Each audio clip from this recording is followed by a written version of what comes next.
Welcome back to Commander of the Week. As we're closing in the month of October and the Halloween themed decks of commanders I have chosen to showcase, why not end it with a bang? This week, we're diving into the Orzhov Lifegain machine himself, Karlov of the Ghost Council.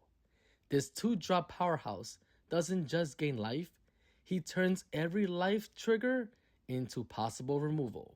The longer Karlov stays on the battlefield, the scarier he gets. So, let's break down what this commander does. Karlov of the Ghost Council costs 1 plains and 1 swamp. He is a legendary creature, Spirit Advisor. Whenever you gain life, you put 2 +1/+1 counters on Karlov the Ghost Council. If you pay 1 plains and 1 swamp, remove 6 +1/+1 counters from this creature, and you can exile a target creature. Pretty much it goes past indestructible, just for 2 mana. So, he is the showcase, he is a prime resource of the theme, spirits. But the staples around him are all types of creatures. Now, let's introduce these staples. First, introducing Heliod, Sun Crowned. This legendary enchantment creature, God, costs 2 colorless and 1 plains. Indestructible. As long as your devotion to white is less than 5, Heliod isn't a creature. Whenever you gain life, put a +1/+1 counter on target creature or enchantment you control. You can pay 1 colorless and 1 plains. Another creature you control gains lifelink until the end of turn. When it becomes a creature, it is a 5/5. How does this synergize with the commander? Very easy. Your bread and butter combo piece is Heliod. He gives Karlov lifelink and pumps up his counters. Combine this with a life trigger engine and you can put infinite counters and infinite life. He is a very, very good card to make sure that Karlov's activated ability goes up. The more counters he gets by the life gain you get, the closer you are to remove targets. Number 2, Aetherflux Reservoir.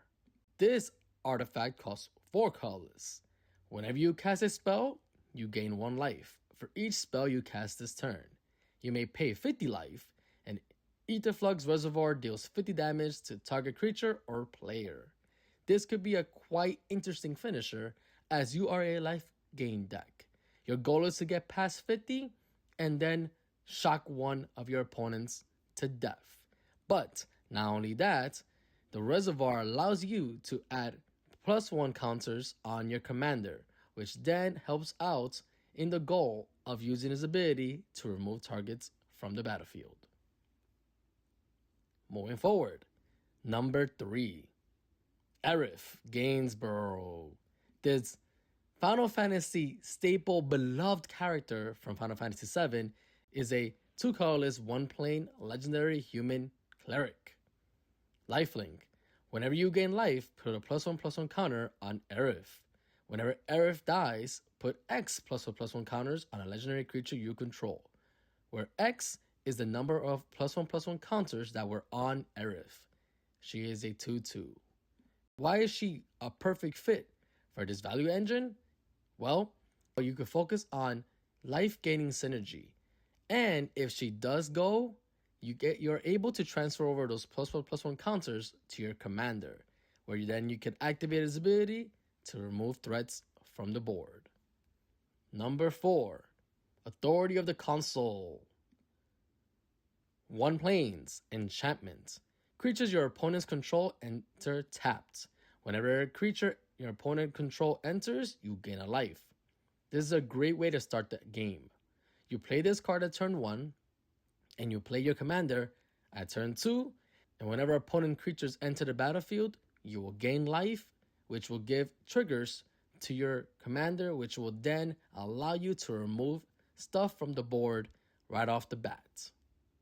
Last, number 5, Vito, Thorn of the Dusk Rose. This 2 colorless 1 swamp. Vampire Cleric states whenever you gain life, that opponent loses that much life. If you pay 3 colorless and 2 swamp, creatures you control gain lifelink until the end of the turn. It is a 1/3. How does this synergize with your commander? Quite simple. Turn all your life gain into damage. Pair him with Aetherflux, Heliod, and you loop. You are able to drain the entire table fast. Orzhov for life. That's right, guys. So every single time you gain life, they lose life. So that includes Authority of the Consul, Aetherflux, Heliod, and other activated abilities, 1 mana cost creatures that whenever a creature enters the battlefield, you gain a life, that will trigger Vito. He is a very, very good card. So, what do you guys think about this commander? Karlov of the Ghost Council. Is he spooky enough for you to create? Whether you are exiling threats, stacking counters, or nuking the table with a divine laser, Karlov of the Ghost Council remains one of the most effective Orzhov commanders out there. What is your favorite Karlov combo? And which staples did I miss that you run in your own deck? Let me know in the comments below, and don't forget to like, share, and subscribe for more Magic the Gathering fun.